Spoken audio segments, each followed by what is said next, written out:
Vamos ler a palavra de Deus? Porque Deus amou o mundo de tal maneira que deu o seu Filho unigênito, para que todo aquele que nele crê não pereça, mas tenha a vida eterna. Amém. Nós te louvamos, Senhor, nós te adoramos. És o desejado entre nós. O nosso pedido é que tu possas ser conosco na ministração da tua palavra. Somente o teu querer venha ser manifesto, Senhor Deus, nessa noite. Somente a tua palavra venha ser pregada, Pai amado, e que ela possa alcançar vidas, Senhor. A nossa oração é para que almas se convertam a Deus nessa noite. Faz isso, Senhor, e ficaremos satisfeitos. Oramos a Ti no nome santo de Jesus. Amém. Meus amados, o verso em que nós lemos, ele é tido como um resumo. Martim Lutero, quando se deparou com esse verso, ele diz que esse verso ele é uma síntese de toda a palavra de Deus, de todo o Evangelho. Logo, se essa pequena expressão é uma síntese de algo tão imenso, tão profundo e tão rico, é digno de meditação e digno de aceitação.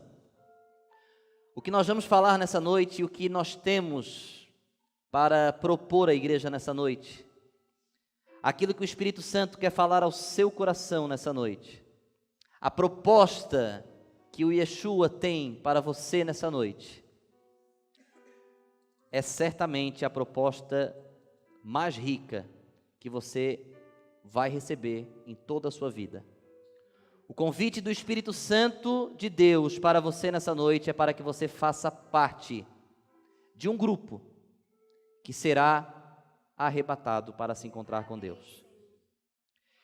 E é necessário esclarecermos que quando falamos em um grupo, não estamos aqui restringindo o efeito bíblico a uma determinada doutrina, porque é bem verdade que esse verso, ele também é usado em muitas discussões entre calvinistas, arminianistas e outras teologias. O nosso objetivo aqui não é fazer teologia, o nosso objetivo aqui é simplificar algo que Cristo simplificou na cruz do Calvário. Deus amou o mundo. Significa que você faz parte disso. Significa que você é uma extensão do amor que havia no Pai e foi manifesto em Cristo Jesus na cruz do Calvário. Você é mais do que um convidado, você é participante do amor de Deus manifesto na cruz do Calvário. E é sobre isso que nós queremos falar nessa noite. Esse verso, ele é tirado de um contexto muito conhecido, em um diálogo que Cristo tem logo no início do seu ministério com um príncipe chamado Nicodemos. Já logo no início do capítulo, nós vamos ver que João faz questão de expor ao leitor o currículo daquele príncipe. Ele era um dos principais da sinagoga, ele era um fariseu, ele era um doutor da lei, ele era um mestre da lei, logo ele era um homem que tinha posição de destaque na congregação. Ele era um homem que tinha posição de destaque durante o culto. Ele era um príncipe dos judeus, a palavra fala. E esse encontro com Cristo, ele é maravilhoso porque, na verdade, é um encontro entre dois príncipes. De um lado, o príncipe dos judeus, mestre da lei, principal da sinagoga, homem honrado dentre os homens, e do outro lado, o príncipe da paz, o autor da vida, o mestre da igreja, o Yeshua desejado do povo de Deus. Era um encontro entre dois príncipes, um príncipe declarado e um príncipe a se declarar. Cristo estava no início do seu ministério. Ele recém havia feito o seu primeiro milagre nas bodas de Caná, quando ele transforma a água em vinho. Ele recém tinha vindo de uma situação um tanto conturbada que envolveu a princípio os fariseus. Quando ele entra no templo e ele expulsa os cambistas de dentro do templo, e ele institui ali a casa do Pai como um lugar de oração, ou seja, ele resgata algo que aquele príncipe, Nicodemos, junto com os religiosos daquela época, haviam perdido. Esse contexto, ele gira em torno de uma decadência espiritual, onde o povo tinha príncipes, o povo tinha mestres, o povo tinha sinagoga, o povo tinha a lei para ler, o povo tinha culto para frequentar, mas o povo não conhecia mais milagre, o povo não tinha mais reverência, o povo não orava, o povo era incapaz de saber que o local onde eles estavam reunidos não era meramente um edifício, mas era casa de oração. Meus amados, qualquer semelhança com o contexto que vivemos não é mera coincidência. Vivemos num mundo onde não falta mestre, não falta a leitura da palavra de Deus, não faltam sinagogas, não faltam templos, mas muitos esqueceram o que é milagre. Muitos não creem mais em milagre. Talvez outros nunca contemplaram um milagre. Se esqueceram por completo. Por isso que Cristo, ao iniciar o seu ministério, ele inicia operando um milagre. E aquilo pasmou o povo, porque o povo não estava mais acostumado a ver milagre. E aí, logo após Cristo operar um milagre, ele vai resolver um outro problema grave do meio religioso daquela época, que era esquecer o objetivo pelo qual eles estavam no local onde eles estavam.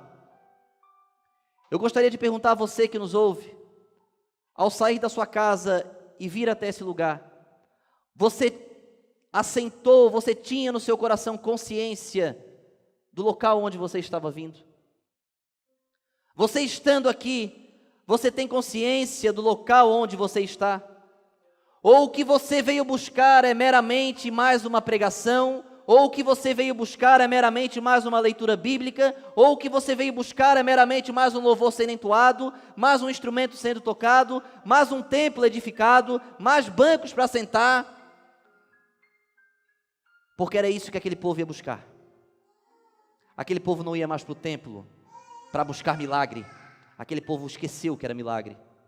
Aquele povo não ia mais para o templo para o que deveriam fazer ao templo, que era adorar e orar a Deus. Mas eles iam para comercializar a fé, para debater teologia longe de Cristo. E aqui não contestamos teologia porque ela é essencial para o nosso entendimento. Mas a teologia sem Cristo é como um corpo sem alma. É pura matéria, inércia, sem vida, sem expressão, sem formosura. Tira a alma do seu corpo, não resta nada. Teologia sem Cristo, teologia sem o Espírito Santo, teologia sem o Pai, é um corpo morto. Não tem beleza. A beleza da palavra de Deus é aquilo que ela pode fazer em nós. Porque a palavra de Deus ela é viva e eficaz. Só é eficaz aquilo que opera. Eficaz é aquilo que faz com perfeição. Isso é ser eficaz. É fazer com perfeição. A palavra de Deus ela faz com perfeição. Talvez você tenha percorrido muitos lugares, ou talvez você tenha estado longe da palavra de Deus, longe de Cristo por muito tempo. Talvez você até esqueceu o que é milagre. Mas pela fé eu creio que nessa noite você vai ver um milagre acontecendo.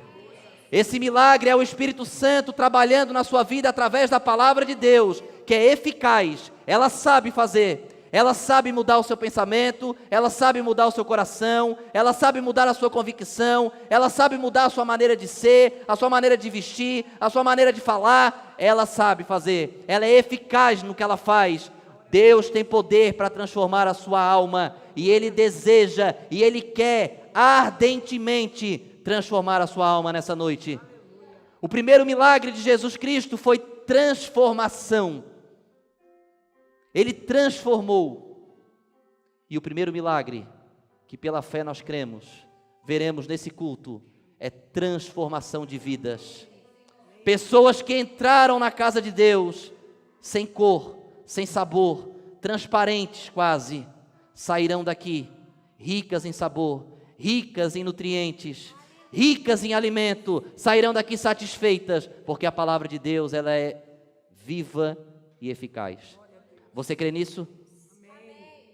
Bendito seja Deus. Segundo ponto, casa de oração. A oração, ela é o relacionamento mais íntimo do homem com Deus. O meio pelo qual nós temos de nos relacionar com o Criador. O meio pelo qual nós temos de nos relacionar com o Messias é através da oração. O dia que entrarmos por aquela porta e esquecermos da oração, estaremos sendo como esses cambistas, comerciantes, negociantes, transigentes, mas jamais servos. Oração é relacionamento. É o que Deus quer de você depois de transformar a sua vida, se relacionar com você. Deus não quer transformar o seu coração e mandar você para sua casa para você voltar a viver o que você vivia. Deus quer transformar o seu coração e quer fazer parte da sua vida. Ele quer se relacionar com você todos os dias. Ele falou: a casa do meu Pai será chamada casa de oração. A igreja de Cristo é uma igreja que se reúne em oração, porque tudo que nós queremos é um relacionamento saudável com o nosso Pai, com o nosso Messias, com o nosso Criador. E eu fico imaginando Nicodemos vendo tudo aquilo, porque Nicodemos, ele vivia no templo, ele trabalhava no templo, ele defendia o templo, ele conhecia o templo, ele era o principal do templo, ele era um príncipe do templo.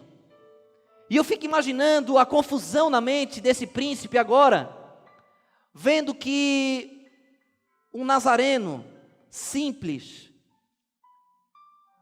chegando, passando pelas aldeias, de repente chega numa festa de casamento, opera um milagre. Eu fico imaginando o que Nicodemos não pensou daquilo. Ele olha, milagre, quanto tempo que eu não vi um milagre. Depois eu fico imaginando quando Cristo entra no templo e ele começa a expulsar aqueles cambistas. E Nicodemos, ele vê aquilo e eu fico me perguntando, o coração dele como não deveria estar. Olha que homem é esse? Ele já fez milagre, agora ele está restaurando. Eu preciso conhecer esse homem, eu preciso conhecê-lo, eu preciso me aproximar dele, eu preciso me relacionar a ele. E aqui você começa a entender aonde nós estamos querendo chegar com essa palavra. Deus, pela fé, já transformou o seu coração. Pela fé, Ele já fez você entender que o local onde você está é casa de oração, é local de relacionamento. E isso tem que despertar em você o interesse em conhecê-lo, em estar próximo dEle. Porque no seu coração você precisa se perguntar: que homem é esse? Quem é esse? Que Deus é esse? Você precisa ter esse no seu coração, para que você possa entender o restante dessa palavra. Porque se o seu coração não desejar conhecê-lo, vai ser mais uma vez que você vai entrar e sair da casa de Deus, e não vai saber que isso aqui é uma casa de relacionamento, uma casa de oração. Vai ser mais uma vez que você vai entrar e sair de uma igreja sem saber o que é milagre, sem saber o que é transformação de vida. Mas se você entendeu, o seu coração está ardendo e você está dizendo: eu preciso conhecer, eu quero conhecer. Foi o que Nicodemos sentiu e por isso Nicodemos foi procurar. Nicodemos foi procurar por causa que ele viu coisas que ele jamais tinha visto, ele sentiu o que ele jamais sentiu. E ele vai então a Jesus e ele começa dizendo justamente isso.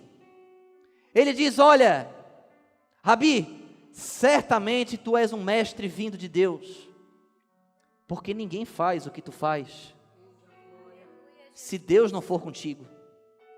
Os irmãos estão percebendo como Nicodemos estava de olho em tudo que estava acontecendo. Os irmãos estão vendo que o que levou Nicodemos a ir até Jesus foi ver o milagre acontecendo, foi ver a casa de Deus sendo restabelecida, porque ele mesmo testemunha e diz assim: olha, ninguém faz o que tu faz. E é esse Jesus que nós vamos apresentar para essa igreja nessa noite, um Jesus que faz o que homem nenhum é capaz de fazer. Eu não sou capaz de fazer, mas Ele faz, porque Ele tem poder para isso. E esse príncipe dos homens agora se relaciona com o príncipe do Pai. Só que ele não sabia que aquele homem o qual ele estava se dirigindo, simples, humilde, delicado, amável, o qual as pessoas não faziam dele caso algum, era Deus. Nicodemos não sabia disso. Porque se os irmãos perceberem no início, no verso 2, ele vai dizer: olha, tu és mestre vindo de Deus, porque ninguém pode fazer isso se Deus não for com ele. Ora, pergunta aos irmãos: se Jesus Cristo é Deus, Deus vai com ele ou ele é Deus? O que os irmãos acham? Só vai com alguém quem não é. Porque se eu sou, eu vou. Os irmãos concordam comigo? Eu só consigo ir com alguém se for outra pessoa. Então ele fala assim: se Deus não for com ele. Agora, se ele for o próprio Deus, ele não vai com Deus, ele é Deus. Quando foram prender Jesus Cristo, e João vai testemunhar isso, é o único evangelho que testemunha essa expressão. Quando eles vão prender Jesus, eles chegam e perguntam: onde está Jesus? Jesus toma a frente e ele diz: eu sou. E quando ele diz eu sou, aqueles soldados caíram por terra. Por quê? Porque Deus não vai com ele. Ele é Deus. Talvez você tenha buscado Jesus durante muito tempo. Talvez você tenha tido um conhecimento superficial sobre Cristo durante muito tempo, achando que Ele é um mero operador de milagres, achando que Ele é um mero idealizador de ideias, achando que Ele é um mero fundador de religiões, achando que Ele é um mero aceitador de orações, achando que Ele é um mero serviçal, o qual através dele você se relaciona com o Pai. Mas saiba que nessa noite Ele está aqui para dizer para você: eu sou. Ele é Deus. Ele não é mestre vindo de Deus, Ele é o mestre que é Deus. Nicodemos foi buscar um profeta a qual falava aquilo que vinha de Deus. E Cristo já quer deixar bem claro: Ele não é apenas um profeta que veio de Deus, mas Ele é um profeta que veio para mostrar ao mundo que Ele é Deus. Jesus Cristo é o Deus da igreja. Jesus Cristo é o dono da igreja. Por que Ele é o dono? Porque Ele comprou com o seu sangue homens de todas as nações, línguas, raças, etnias. Ele comprou. Quando você compra, você é dono. Ele comprou. Estamos caminhando. Nicodemos então não entendeu. E aí Jesus Cristo começa a tentar explicar para Nicodemos sem que ele tenha perguntado. E existem coisas na palavra de Deus que me trazem uma certa curiosidade. Porque infelizmente, diferente de outras literaturas, a palavra de Deus ela não é detalhista com relação às expressões. Você lê determinados livros, o livro fala a expressão que a pessoa sorriu, que a pessoa ficou brava, que a pessoa mudou a característica. A palavra de Deus não, ela é narrativa, ela conta a história. E eu fico tentando entender porque Nicodemos está aqui, de uma certa forma, querendo inflar o ego de Jesus, com elogios, com boas palavras. E de imediato Cristo interrompe a fala de Nicodemos para falar de algo que ele não havia nem perguntado. E Cristo vai dizer para ele: olha, Nicodemos, na verdade eu te digo que aquele que não nascer de novo não pode ver o reino de Deus. Ora, mas o assunto não era esse. Nicodemos não foi buscar isso. Nicodemos não perguntou isso. A palavra de Deus não mostra que Nicodemos se dirigiu a Cristo com essa pergunta. Mas Cristo imediatamente interrompe e fala: olha, necessário te é nascer de novo. Porque lembra que eu falei que Nicodemos ainda não havia aprendido que Jesus era Deus? E os irmãos estão lembrados que a palavra de Deus fala que somente Ele sonda os corações e os pensamentos. Só Ele é capaz de saber o que há no meu e no seu coração e o que há na minha e na sua mente.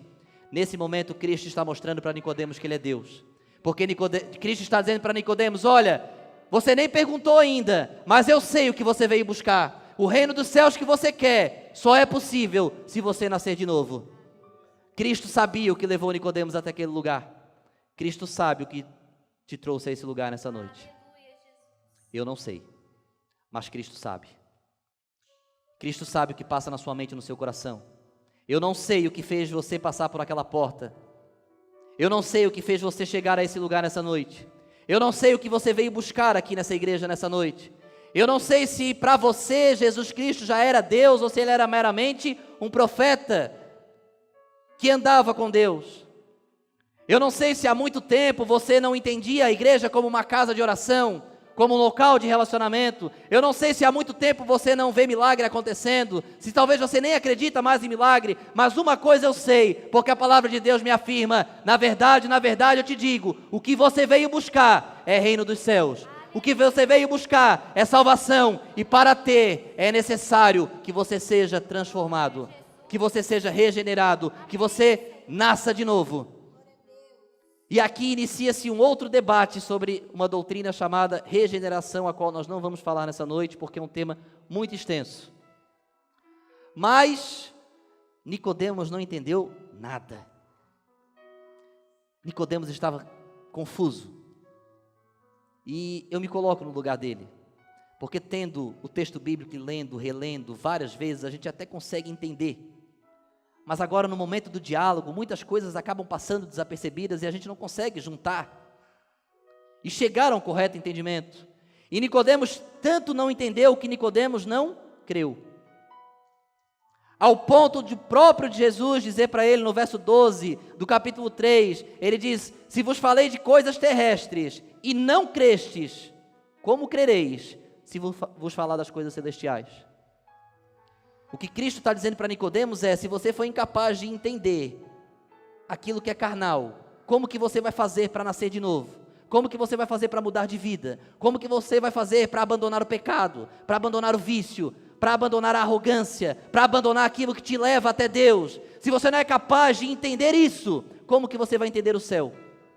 Era isso que Jesus estava dizendo para Nicodemos. Nicodemos, você foi incapaz de crer nas coisas terrestres. Como que eu vou te falar das coisas celestiais? E talvez você também não tenha entendido ainda nessa noite. Talvez tudo que nós falamos nessa mensagem ainda não alcançou o seu coração.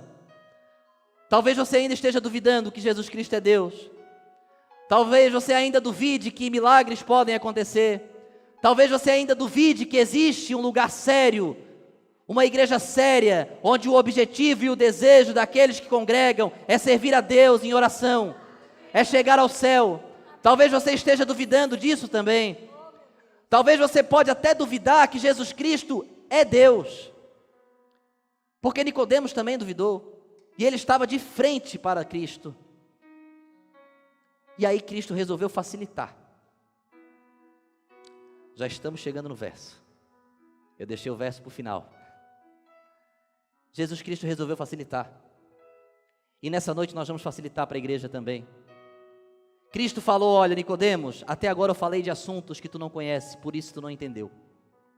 Eu vou começar a falar de coisas que tu conhece agora, porque talvez tu entenda.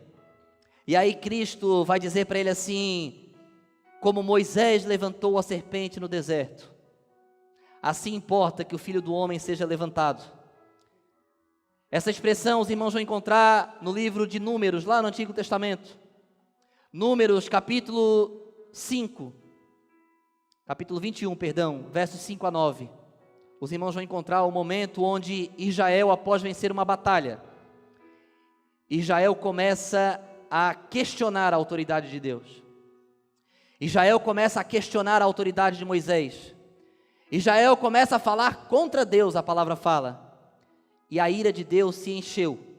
E porque a ira de Deus contra Israel se encheu, Deus permitiu que serpentes entrassem no meio do povo.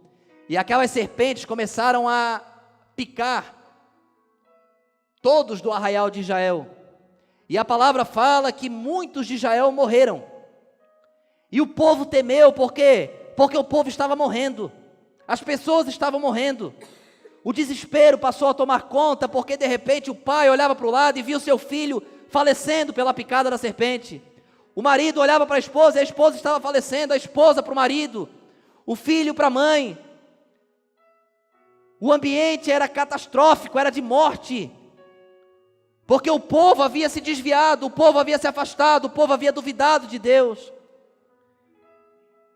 E Moisés vai orar a Deus e Deus dá a ele uma ordem: que ele construísse uma serpente de bronze. E quando ele levantasse aquela serpente, todos que fossem picados, eles olhariam para aquela serpente que foi erguida e não morreriam. Aí Cristo vai dizer para Nicodemos agora, lembra Nicodemos? Porque Nicodemos conhecia esse texto. Ele era mestre da lei. Ele sabia do que Jesus Cristo estava falando.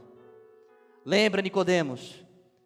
Quando Moisés ergueu a serpente no Egito, e todos aqueles que optavam em olhar para a serpente, era uma opção. Quando você fosse picado, olhar para a serpente ou não, era uma opção, não era uma determinação. Era simples, se você quisesse vida, olhava para a serpente, se quisesse morte, mantinha sua cabeça baixa. Era uma opção. A serpente, um animal maldito. Lá em Gênesis, Deus amaldiçoou a serpente e disse: maldito sejas tu entre as espécies. E agora Deus diz a Moisés: levanta o símbolo da maldição, porque todo aquele que for picado vai erguer os seus olhos e olhar para o símbolo da maldição, e o símbolo da maldição trará vida sobre o povo. E Cristo vai dizer, assim como aconteceu lá, o Filho do Homem, ele aponta para ele, vai ser levantado também na cruz do Calvário. Assim como Moisés ergueu o instrumento de maldição, e através daquele instrumento de maldição, a morte não pôde alcançar aqueles que optaram em olhar. Jesus Cristo está dizendo para Nicodemos: olha Nicodemos, eu vou me fazer maldito entre os homens. E Paulo vai dizer isso na carta aos Gálatas capítulo 3, que ele se fez maldição por mim, ele se fez maldição por você. E quando a cruz do Calvário ergueu, ele foi símbolo de maldição, ele foi símbolo de pecado, ele foi símbolo de humilhação. Mas hoje, eu e você, podemos olhar para esse símbolo, podemos olhar para a cruz, e a morte que afronta o mundo, ela não pode nos deter, porque Deus amou o mundo de tal maneira, que Ele deu o seu Filho unigênito, para que todo aquele que olhasse para a cruz, para que todo aquele que nele cresce, para que todo aquele que optasse em olhar para Ele, para que todo aquele que escolhesse Ele, para que todo aquele que quisesse viver com Ele, para que todo aquele que tivesse saudade dEle, não morresse, não perecesse, mas tivesse a vida eterna. Porque Deus amou o mundo de tal maneira, Ele se fez maldição, Ele se fez símbolo de maldição, Ele se fez maldito por mim, Ele se fez maldito por você, para que aquele que era maldito, que era eu e você, pudesse ser bendito diante de Deus, porque Deus amou o mundo de tal maneira. Oh, meus irmãos, é magnífico o amor de Deus, é extraordinário o amor de Deus. Nós somos incapazes de entender a palavra de Deus se nós tirarmos a palavra de Deus do seu contexto. O que Cristo estava dizendo para Nicodemos era algo difícil de ser entendido, mas tão bonito de ser pregado. O que Cristo estava dizendo para Nicodemos era algo tão difícil de ser vivido, mas tão esplêndido de ser experimentado. O que Cristo estava explicando para Nicodemos é que ele tinha uma opção. O que Cristo estava explicando para Nicodemos é que ele tinha uma saída. O que Cristo estava explicando para Nicodemos é que havia uma alternativa. Talvez você entrou nessa casa desesperançoso. Talvez você entrou nessa casa aflito. Talvez você entrou nessa casa decepcionado. Talvez você entrou triste nesse lugar, mas nós queremos dizer para você, assim como Cristo disse para Nicodemos nessa noite, existe esperança, existe uma saída, existe uma alternativa, existe uma opção. Você não foi criado para sofrer, você não foi feito para morrer, você não foi feito para viver nas amarras do pecado, você não foi feito para viver acorrentado por esse mundo mau, desprezado, abandonado. Não, você já foi maldito. Maldito eram aqueles que não eram bem-vindos nos lugares onde estavam. Ser maldito é não ser bem-quisto. Maldito é ser distante. Maldito é ser separado, é ser isolado. Maldição é coisa triste. Essa era a vida que nós vivíamos antes da cruz. Uma vida sem esperança, uma vida triste, uma vida sem alternativa, uma vida sem saída. Talvez você chegou a essa casa como a última opção. E por isso que os púlpitos que estão pregando e não estão falando da cruz, eles não estão conduzindo o povo a Cristo. Porque só existe uma saída para a nação. Só existe uma saída para o nosso país. Só existe uma saída para o mundo. Só existe uma saída para mim e para você. Olha para a cruz, meu irmão. Olha para a cruz. A cruz não é bela, a cruz é rude. A cruz é doída.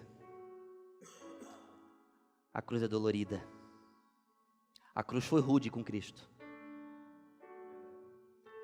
A cruz não poupou esforços em fazê-lo sangrar, em fazê-lo sofrer, em fazê-lo amargar. A cruz não poupou esforços em decepcioná-lo, quando ele viu seus amigos abandoná-lo, quando ele viu a forma horrenda com que ele injustamente foi acusado. A cruz não poupou esforços para ser injusta, quando testemunhas falsas foram pagas para proferir mentiras contra ele. A cruz não poupou esforços em fazê-lo sofrer a humilhação, quando colocaram sobre a cabeça dele uma coroa de espinhos, e com um pedaço de cana batiam, e aqueles espinhos iam entrando no seu crânio, fazendo com que todos os sentidos que existem entre o couro cabeludo e o cérebro fossem disparados numa velocidade imensa, fazendo com que ele sentisse uma dor terrível. A cruz não poupou esforço em esmagá-lo, quando ele foi chicoteado durante uma noite inteira. A cruz não poupou esforço em perfurá-lo, quando não somente os cravos e os pregos nas mãos e pés, ainda uma lança foi enfincada no seu lado. A cruz não poupou esforços em fazê-lo amargá-lo, quando ele pediu água e deram-lhe vinagre. A cruz não poupou esforços em colocá-lo em trevas, quando o sol se escondeu e trevas houve sobre a terra. A cruz não poupou esforços em fazer com que o Criador visse a criatura manifestando a sua dor quando a terra treme. A cruz não poupou esforços em fazê-lo com que nem tempo para o seu sepultamento houvesse, que algumas pessoas apressas, sem oportunidade de dar honra àquele que tinha toda a honra, pudessem cuidar dele, mas simplesmente o colocaram no sepulcro e fecharam lá dentro. A cruz foi emblemática e dolorida. A cruz foi maldita. E o problema não está na cruz, porque a cruz está certa. O julgamento foi injusto, mas a cruz foi justa, porque a cruz tinha uma vítima. A vítima não era o inocente, a vítima era eu e você. Aquela cruz era para mim e para você. Aquela chicotada era para mim e para você. Aquela escuridão era para mim e para você. Aquela decepção era para mim e para você. Aquela amargura era para mim e para você. Porque nós somos culpados, nós somos pecadores, nós somos falhos, nós somos malditos. A cruz foi justa, mas para o inocente. O problema não estava na cruz, o problema está em mim e você. porque foi as minhas ações e as suas que o colocaram lá. Quem colocou Cristo na cruz do Calvário não foi o Império Romano. Quem colocou Cristo na cruz do Calvário não foi a traição de Judas. O que colocou Cristo na cruz do Calvário não foi a negação de Pedro. O que colocou Cristo na cruz do Calvário não foi o julgamento insano. O que colocou Cristo na cruz do Calvário foi o meu e o seu pecado. Quem colocou Cristo naquela cruz não foi Pilatos. Quem colocou Cristo naquela cruz foi eu e você. Nós colocamos o inocente. Nós colocamos o inocente pagar o preço pelo culpado. Nós somos injustos, porque nós permitimos que o justo fosse amaldiçoado pelo injusto. O que matou Jesus não foi o bramido enlouquecido de uma multidão dizendo crucifica-o. O que matou Jesus foi todas as vezes que você escolheu pecar ao invés de olhar para a cruz. E é maravilhoso e é inconcebível entender como é possível que ainda assim esse símbolo de maldição, de dor, de tortura, de tormento, de amargura, pode se tornar em algo tão doce, tão belo e tão sublime. Como que um instrumento de morte pode se tornar um instrumento de vida? E nessa noite eu explico para você. A palavra de Deus, ela nos ensina. Porque Deus amou o mundo de tal maneira. Foi por isso que Ele suportou a chicotada. Foi por isso que Ele suportou a cruz. Foi por isso que Ele suportou a coroa de espinho. Foi por isso que Ele suportou a injustiça, o escárnio. Foi por isso que Ele suportou o vinagre, a decepção, a traição. Foi por isso. Ele suportou tudo isso. Porque Deus amou o mundo de tal maneira. Ele amou você, meu irmão. Ele me amou de uma maneira tão sublime, que transformou o símbolo de amargura, o símbolo de morte, em símbolo de vida. E o convite desse Pai tão amoroso nessa noite, para você nessa noite é: olha para a cruz, meu irmão, e você terá vida.